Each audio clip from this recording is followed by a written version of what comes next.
Hi, friends. Welcome to the Mobile Bev Pros podcast, a podcast dedicated to providing mobile bar professionals with the information they need to succeed. I'm your host and fellow mobile bar owner, Sarah Murphy. Each episode, I'll be bringing you interviews, knowledge, anecdotes, or opinions with the goal of assisting you in building a profitable, sustainable, and scalable mobile bar business that will support the lifestyle you dream of. I'm excited for today's episode, so let's get started. What a treat we have for everyone today. I'm here with Corbin Bahcall with Nightowl Coffee. I have been stalking Corbin since I found his Instagram. You have done a really good job of what I like to say is implementing a scroll stopping strategy. Your pictures, for some reason, they're different enough, they're fun enough, they're colorful enough that with a feed full of other mobile bars, I was like, whoop, what's this? We're just like, if we can just make people think we look good and do a great job, that's enough, and we'll run with it. So that's literally the secret. Yeah. It's one big facade. We've never actually done a coffee event before. So you've been fooled. You had me on your podcast. It looks like it all worked. It did. I mean, you have thousands of followers. You've built yourself a nice little community. And if nothing else, if you have not even had one single coffee event, it doesn't matter because you've done the thing that so many other business owners are striving to do, and that's build a community. Well, we got 7 this weekend, so it'll be a busy weekend. So this is kind of my last day before the week starts. So I'm actually enjoying a cold brew, which we're going to talk about here in a little bit. And I think we're both enablers, which is why we've connected and enjoy just our friendship, because we both love just encouraging people to take risk and to move forward and to just try new things. And so as we got involved with your group and we started communicating, I was like, man, there's a huge place in the bartending world and mobile, with just mobile beverage companies in general, on what they can learn about coffee and when to get involved and when not to get involved, and what avenues of coffee revenue are worth trying to capture and what aren't. So that's stuff I think that we defined as the subject for today, but we got to have some fun before we get into business talk, right? Yeah, always. So I'm going to throw a question at you, because I've been known to like steal the podcaster's role and take over. I'm going to start off with your favorite band of all time. Okay. I live in Nashville, and I think it's important to call myself out in my profound lack of knowledge of music. I am 100% one of those people that will just turn on the radio and whatever's playing we'll just listen to. But I have been to one concert, and so therefore I feel like I should probably choose the one concert I've ever been to, because it was important enough for me to get tickets. And it was Tim McGraw. Oh, let's go. Good choice. Yeah, it was my 21st birthday. They were playing in upstate New York. I didn't have really any friends that could make it to upstate New York for my birthday in September, because it was like after university had already started. And so I went with my mom and my dad to my very first concert. Well, and today is an anniversary then of that Tim McGraw concert. That's right, because it's my birthday. Happy birthday, Sarah. Happy birthday. Thank you. Absolutely. I didn't even know that until we hopped on in our pre-call. I learned that I get to share your birthday podcast with you. So what a privilege. Oh, no, I'm so excited. Yeah, so awesome. Well, in regards to your first kind of topic you brought up, I think our brand started about 3 years ago. And every time I get a chance to speak or just talk, my goal is to encourage other people. If I'm not doing that, it's just a waste of time talking about myself and our brand. So, I think when we first started, we just saw a gap in the market. And part of that was just because when you start and you've operated a business, you're so much more aware of now what is in the market. But from the outside, it's like, oh, no one's doing coffee well at the biggest events of your life, which we defined as weddings and corporate events and conferences and socials and birthdays and church events, and go down the list. So we just decided, man, I want to get into a space and develop kind of a passion project that just addresses that and brings an amazing, not just coffee product, but an amazing, vibrant, energetic, engaging experience to those events. So almost 3 years later, we're kind of in the beginning of the third year for Nightowl Coffee. And it went from a passion project to what I call full time now. And we're kind of, we got a COVID summer break, and we're kind of getting back into the swing of things. So I'm refreshed and ready for the wedding season of fall. That's awesome. I love everything that you've done. If people haven't checked out Corbin, he is at Nightowl Coffee on Instagram, probably Facebook. Your website is fantastic. I'm going to let you in on a little secret. I actually use your website when I'm coaching other people as to how to structure a website to include the things that people want and need to see from a website, but without including all the other stuff that nobody is actually seeking for on a website. The extra minutia per se. Yeah, no, you have a great use of white space. You have great imagery. You give people really just, the website is not the place to like tell the entire corporate story on your front page, right? Like welcome them in, make them feel the way that you want your brand to make people feel. And that's different for everybody. And when you go to Nightowl Coffee, is it nightowl.com? NightowlCoffee.com? So I'll do a quick correction. So Nightowl Coffee Cart on Instagram, Nightowl Coffee Cart on web. Trust me, I have been hunting down this girl who owns the Nightowl Coffee URL and the social media handles. I have been contacting for years everyone she knows and am offering to purchase that. So there's a girl out there with 3 followers on Instagram who's owned the handle since 2013. And I've contacted every person that follows her and I can't get a hold of her. Oh my She's gosh. in New York. So she's in New York. I need to find her. So if you know like a CIA agent who could help me, hunt down. This is a public cry for assistance. We can start, the community can start reaching out. I want to do it in an appropriate way. So right. Of course, with love and light. Okay. Yeah. So if you go to his website, I highly recommend it because immediately you feel like Corbin's best friend. And that is to me, like that's marketing. That's business done well. And so I love using your website as an example of how to really execute strategically a well done website with imagery, very little use of like unnecessary words and striking emotion. Yeah, I think it's cool to hear that because I think, as you know, I think you do a great job with everything you touch, but we're our own harshest critics. So it's so easy to pick apart your own branding and your own website. And we got to do this better. We got to do this better. So sometimes it's just encouraging just to hear, hey, we think you're doing a great job on that front. So, at the end of the day, although those things are important, we want all of our event partners to ultimately have the best experience. So for me, the thing I'm most proud of is our reviews. And we've never not had a 5-star review. So I hope there's not a troll listening to this that's going to go give me a 4-star just to prove my point wrong. But we won't worry about that. We won't worry about that. No, you can't play to the haters. No, absolutely not. I heard we were rewatching, I guess I'll expose myself here. We were rewatching One Tree Hill, my wife and I. And there was a phrase someone said on, which is a great show, by the way. I love that show. There was a phrase that said, you either are criticize or you create. There's no in between. I was like, that's so good. Just on that topic of like, be a creator, not a criticizer. And so, that's just kind of the heart our brand's taken in the competitive world of beverage. We just choose to not focus on competition, just to focus on doing the best we can with the events we're given. And we rock and roll and we pour everything we have. I think that's one thing that's made our brand special. And my encouragement for younger brands is don't feel like you've earned anything. Don't feel like you're owed anything. Like every event, you give it all you've got.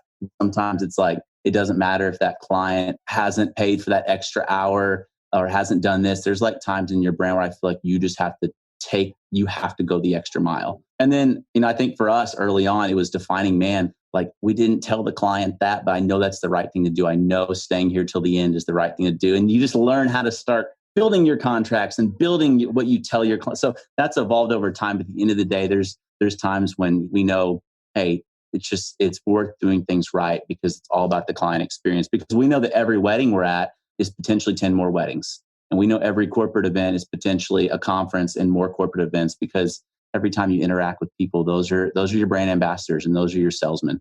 So we just kind of got to grow organically. So it's been really fun to do that over the years. Absolutely. I love listening to people's stories. And I was going to ask you, like, how did you get to where you are today? But I think what's more important is what you're doing with where you are today, right? And how you're going to continue to build Nightowl and where you're going. One of the things that I've seen that you have started doing, which I love the idea of, is actually doing, I would say, maybe corporate installs. Mm-hmm. Is that something that you've started doing? Is actually putting semi-permanent, if not permanent, Nightowl corporate installs into headquarters?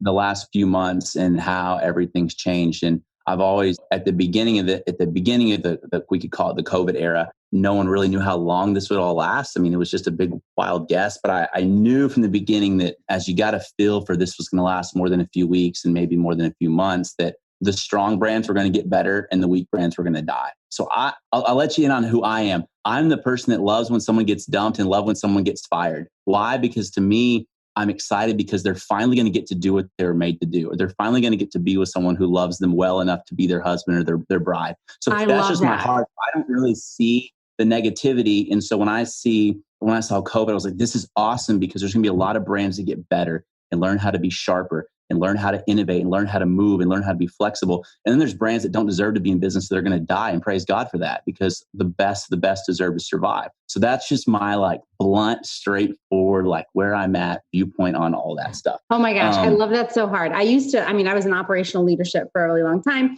and I was always the hammer. I was the one that had to fire people, lots of people. But to be fair, like I always felt fine with it. In the first few times, it's a little rocky when you fire people, right? But when you get into alignment and when you recognize that your job is not to like not hurt people's feelings, it's to set expectations and hold people accountable for that. And every time I had to fire someone, it was more of a, and I know at this point that this is not a great fit for you. And what I want is for you to succeed somewhere. And you can't do that here. You need to be somewhere where you can emphasize your strength and you can further grow into the role, right? That is right for you. And so by the time they left, I mean, sure, they had to find another job, but it was like almost freeing for both of us because we no longer had to do this thing that felt out of alignment. And they could be free to go on and do the things that would make them happy and that lit them up.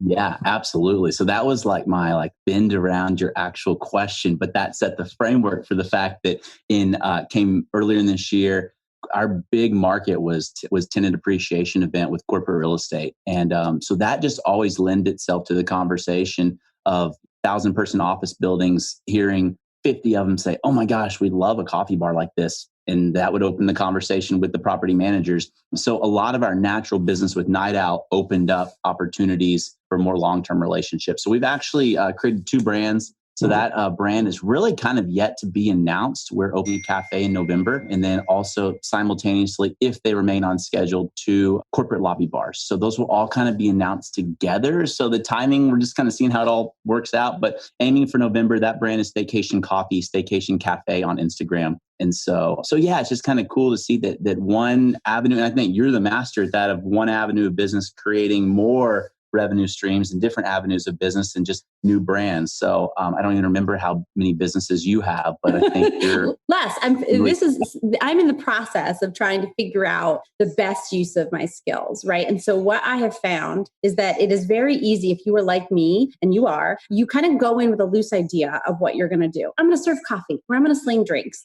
And then you actually, in the execution of doing that, you discover there are other things that you wouldn't have anticipated when you went in, because how could you? You don't read the future, right? And so you then mold to fit the need, to fill the need if you're capable, right? And so that's what I did for the past 2 years, was I literally, anytime I saw a need or an opportunity, I was there.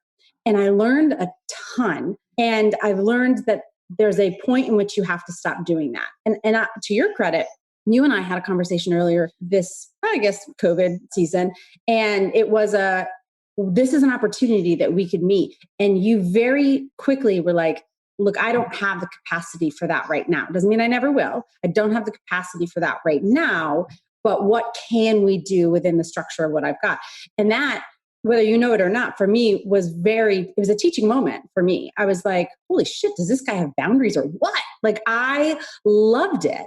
And I'm in the process of kind of creating my own boundaries. And so what that means is some things have to fall away. But what it also means is that those things that have truly thrived and are giving back as much as I'm giving, those things get to rise. Those things get to have more of me, and they will get more benefit from that extra time, right? So it's all part of the entrepreneurial process, is like figuring it all out. We're both probably naturally yes people. So I think learning on what it's not no, it's I can't give you 100% of my effort. And so because of that, you deserve better than that. So it's that heart behind it. But to that point, I mean, there was early on in the brand, we would have event partners ask us, hey, can you just do the full bar? And so early on, we would say yes. And that was a great learning experience because I realized I don't want to be in bartending. I love cocktails. I love beverage of all kind. That was just not where I wanted our brand to be. And so, but I've also helped other people in that space get started because that's just not a place I want to be. But I'd love to help newer brands. And I just love kind of molding. And really, there's like this, well, this is a horrible version of a cliff, but let's say this is a cliff. This is a ruler, by the way, but this is a cliff. I love like taking a young entrepreneur and shoving them off that cliff of like risk and just saying, just start it. Like the market's there. You're creative. You're gifted. Just go. And what's the worst thing that can happen? Well, I mean, the worst thing that happen is, it's not that bad, right? So exactly. Why not?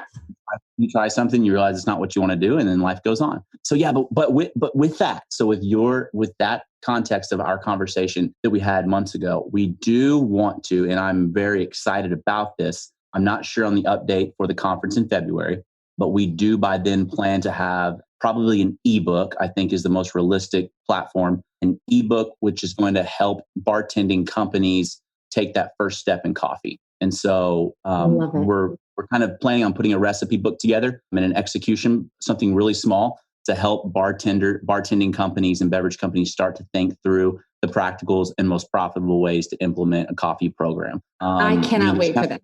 Yeah, there's kind of three worlds of coffee, in my opinion. There's cold brew, there's drip coffee, which we would call black coffee, and then there's espresso. And so you kind of have different investment levels at each one. Cold brew, you really need no equipment to do. And so that's what we're going to build this whole program off of. And then we're basically going to say, hey, we want to help you start to profit and create a new revenue stream using cold brew and using those. Cold brew has this sexiness kind of like rosé has. Like it's fun, it has a good morning feel to it, but it's also can be implemented into evening. And it's just got this like high end energy to it. So we think cold brew is a good place to start. It's a low buy-in cost-wise. It allows companies to start to play around without making any big investments and just start to kind of get a feel from their clients whether a cold brew limoncello is going to be a great summer cocktail to put on the menu that's going to draw in both coffee crowds and both your drinking crowds. And so just kind of marrying those two. So we're going to put together a really cool resource just to help people out. And then, of course, the other end of that is there's probably a few companies out there that are saying, hey, we believe high-end coffee and espresso catering is a world we want to explore. And so we'll kind of navigate that, whether that's partnering up with us or potentially talking about kind of becoming an operator in any given city. We're not ready to have those conversations yet, but that's kind of what's on the forefront. You planted the seeds. You planted the seeds. 2021. So the invitation is open. At the very least, we'll launch a really cool product that's just going to help a lot of you out there start to implement cold brew into your coffee programs and upsell your events. So we're excited to help out. Oh my gosh, I'm so excited. And for anybody who isn't familiar, the conference in February that Corbin was referring to is Swig Culture, which happens in February. It is happening in February this year. No, we have not released details because we are in the season of COVID where everything is kind of changing from week to week, but we are working strategically in the direction. We will have an announcement soon of dates and location. And I also want to touch for a moment for anybody who is thinking about doing coffee.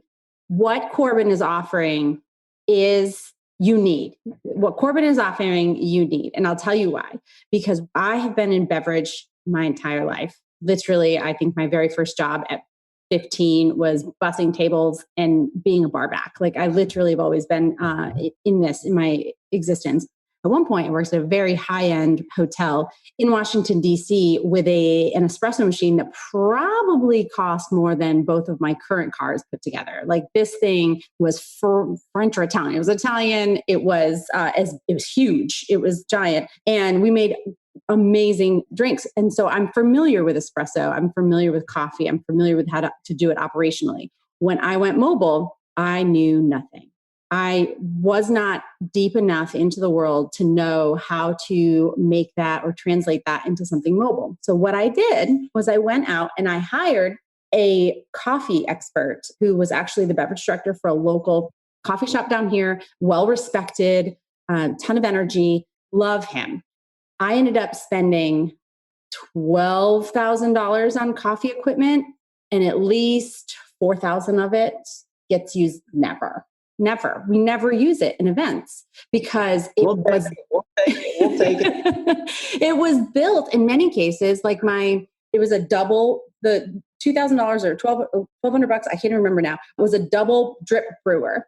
How am I supposed to move that around? Right? Like how am I supposed to take that giant brewer from event to event to do drip coffee? And what if the electricity that the venue has isn't sufficient for that giant amount of pull, right? There are better, more efficient ways to do drip coffee at events than hotel style drip brewers, right? But I learned that the hard way. When it comes to doing espresso events, I have a single group machine. I didn't know what that meant when it came to events. And so I'd take on giant events with a single group machine. And then, well, why is there this large line behind me, right? Like, why can't we make, because espresso pulls as fast as it's going to pull. You know what I mean? Like, so there was a huge learning curve for me when I got into espresso, and I hired a professional to teach me how to do it, but he was not a mobile coffee professional. And that's what you offer that, to my knowledge, isn't being offered elsewhere right now to this community. Yeah, we put together a group. I put together a kind of an Instagram DM group. There's about 15 of us. Not to say that there's not other brands that aren't really good, but there's about 15 in that group that I consider around the country really good at what they do. And so it's a growing market, but at the end of the day, you talk about, let's even double that and say there's 30 mobile companies that do a great job. We got 50 states and almost over 500 million people in this country. I haven't checked Wikipedia in a while. Do you know how many people in this country, by the way? 150 million. I was way off. Anyways, there's a lot of people in the United States of America, and there's not a lot of great coffee businesses. And so it's just like, it really doesn't matter. Like, there's just so much room to play. And there's a lot of people that do what they do well. But I'm a person who, it's like, just because there's a market doesn't mean I want to dive in. I want to understand, like, is that where we really want to be? So as I think companies in this group think about, they start to see, man, there is money in coffee. There is extra cash on the table. You really have to ask, that's a lot of time spent. And is it worth your time to create that small extra stream of revenue? And so I think it's always wisest just to start small and kind of dip your toe. And so I think cold brew is going to be a great way for people to do that, because when you get into, like I said, when you get into espresso, you're talking a minimum of a $15,000 to $20,000 investment when it comes to all of your stuff, and then just growing a business from nothing, and then having the passion to keep that up and maintaining a brand that's different than what you're doing on the bartending side. And so it becomes real complex. And I think a lot of people can get excited about that, but don't realize what's ahead.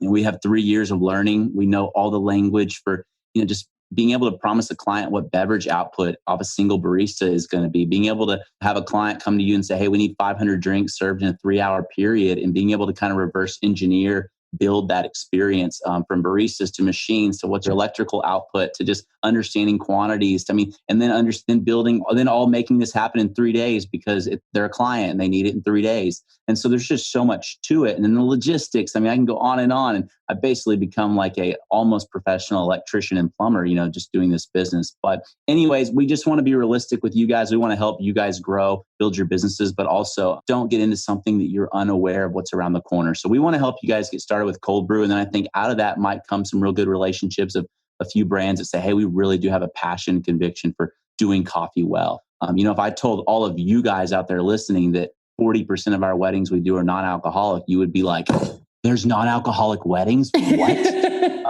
But that's a huge market, and it's one we play in a lot, because at the end of the day, no one wants to go to a wedding and be served venue iced tea and unfiltered water. And so there's always going to be an amenity, whether it's an amazing bartending service or whether it's a smoothie bar or a coffee bar. There's always got to be some component of real high-end beverage at great events. So absolutely.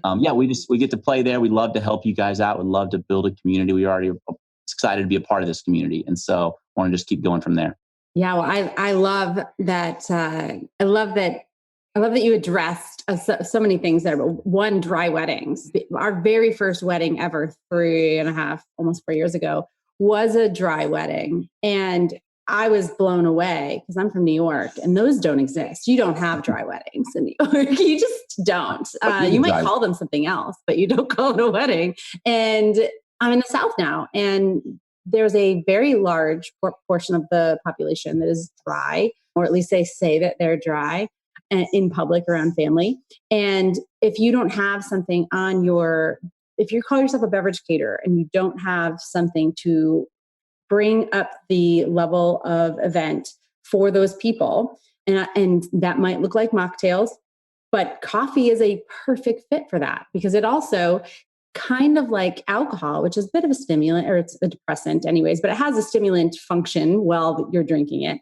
Espresso has that similar upper feeling. And so you can address and you can elevate the mood with caffeine at an event, but without alcohol if you're doing coffee. But as you can probably attest, Corbin, it's a little bit old hat for you now, but coffee at events isn't as easy as waking up and just making a pot of coffee and pouring it in your cup, right? Like there's a ton of strategy around it, especially because, like you mentioned, I find that coffee events oftentimes have less lead time. If it's a wedding, you tend to have a little bit more lead time, but those corporate events, they're not planning ahead that far. So you really need to know your stuff in order to do, as you said, a 3-day turnaround. We've seen wedding lead times go drastically up, and we've seen corporate lead times go drastically down. And so just being prepared for that, our average lead time on weddings was about 6 months. And we're almost up to over a year now, just on that average lead time. We're getting 2021, 2022 bookings, which was crazy for our product. But on the corporate side, we're getting next week. Why? Because last week they didn't know if they could have the event. So right. Staying flexible is a big thing. So off of our coffee experience, we also offer a cocktail package, but we keep it very tight and on the streamline of coffee and tea. So we offer a coffee and tea themed cocktail package, and we really don't stray from that. And when people ask us to do, we've got a great partner. We work with Don and Heather with HD Liquid Catering. They're good friends of ours, and we recommend them all day. And we just say, hey, we had a bride this weekend ask if we can do bartending, and said we won't, but we've got amazing partners that will. So I think for a lot of you, having a coffee partner, if you don't want to go down that route, makes your brand appear. I believe that our brand, if it's just coffee, it's kind of worthless. We need to position ourselves as someone who helps and plans and becomes an amenity to our brides and our event partners when it comes to helping create a perfect day. So we have a vendor list that we send out. We make suggestions.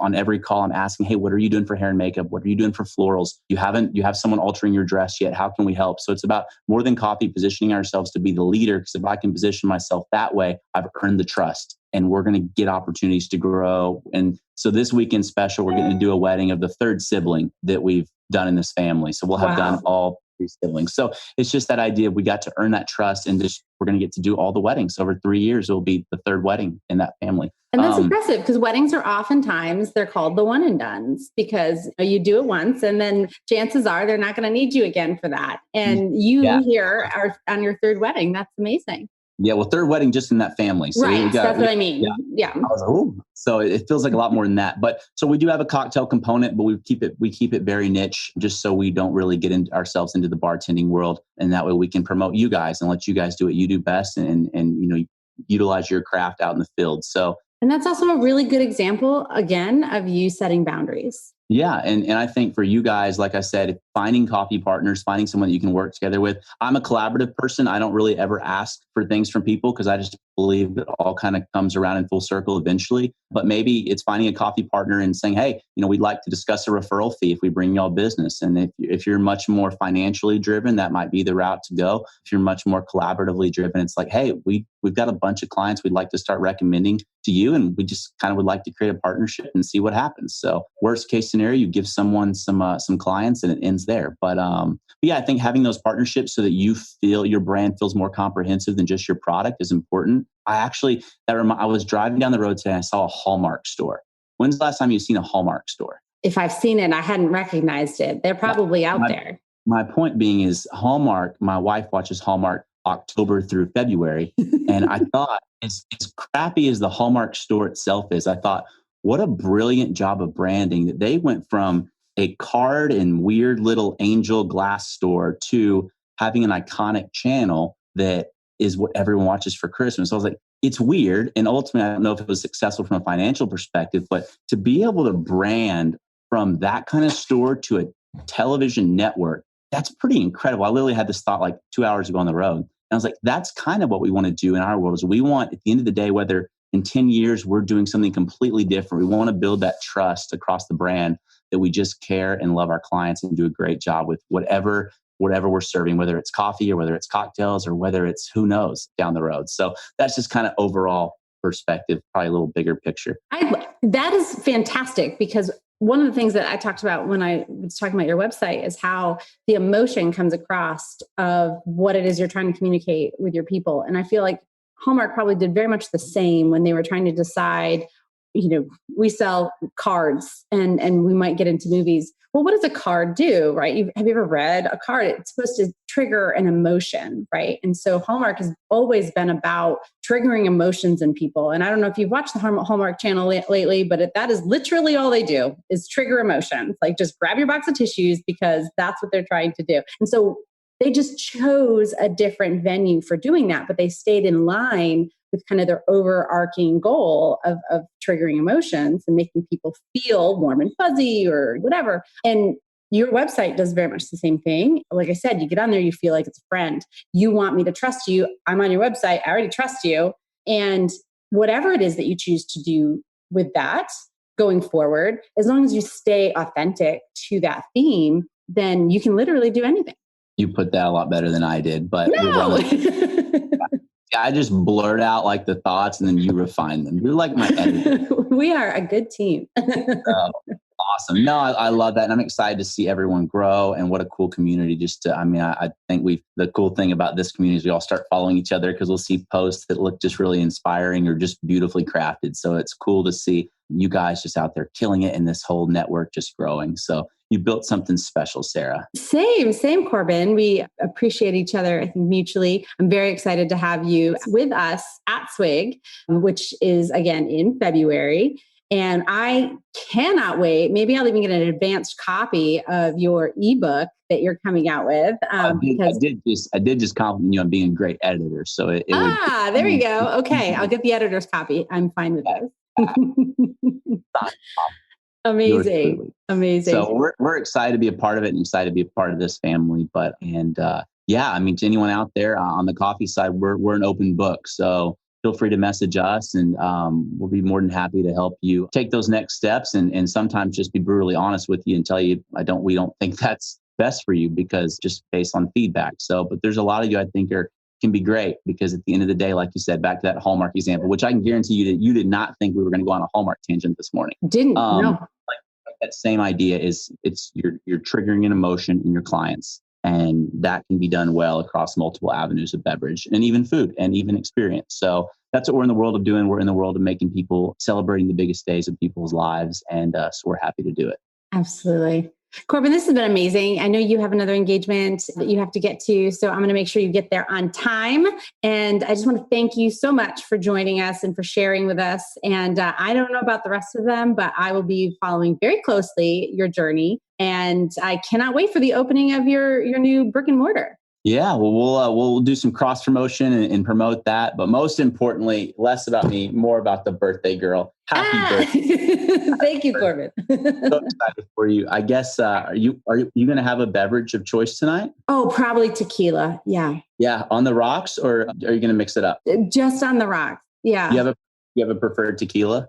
So I like to try different ones, but recently, one of my favorites to do just over ice is the Espolón. Have you tried that one? Yeah, that's the one with like the almost, it's like Dia, what's the Dia, the Mexican holiday? The branding de la Muerte, I think. Yeah, the branding's kind of that. Yeah. I just find it very smooth over ice, and it has some really neat notes that I don't find in many of the others. And so that's what I'll probably be drinking tonight. Are you drinking the Reposado or what version of it are you drinking? I currently have the Blanco, just the silver. Nice. Yeah, I've got the Reposado at home. So it's funny what you end up with at the house being in the world of beverage. So, I know. Exactly. It's what I've got. There we go. there was a point when I had probably like 17 bottles of Makers and just left over from events. And we won't talk about whether that was legal to leave with those. I was still learning, right? So what to do with extra bottles and all that good stuff. But yeah, I just started giving them away as gifts because I was like, 17 handles of bourbon. Golly, can't even throw a party for that. So yeah, so there was a period of life where people in my network and friends just got bottles of bourbon randomly as gifts because it was a Thursday. So very popular, so yeah. I'm guessing. Yeah. Yeah, that's one way to make friends. But my stash of bourbon is depleted now. So that's a bummer. That's my second favorite. It's tequila first and then bourbon. Nice. We get to pour some espresso martinis and some child fashions this weekend. So nice. Back on the bourbon kick. So in the meantime, enjoy your beautiful silver glass of tequila on ice. Yeah, and happy birthday. I'm so excited to have shared your birthday morning with you. Thank you, Corbin. I hope you have a great rest of your day. And we will, I'll ping you when we have a release date for this. Ping away. Cheers. Cheers. And that wraps up today's episode. I hope it was valuable. I would love to hear from you what you thought. You can drop me a line at hello@mobilebevpros.com or find me on Instagram at mobilebevpros. If you're looking for more valuable mobile bar related content, we have a website full of it. You can find us at www.mobilebevpros.com. And I'd love to see you in our Facebook community, also by the name of, you guessed it, Mobile Bev Pros. Thank you for joining me today. And until next time, cheers.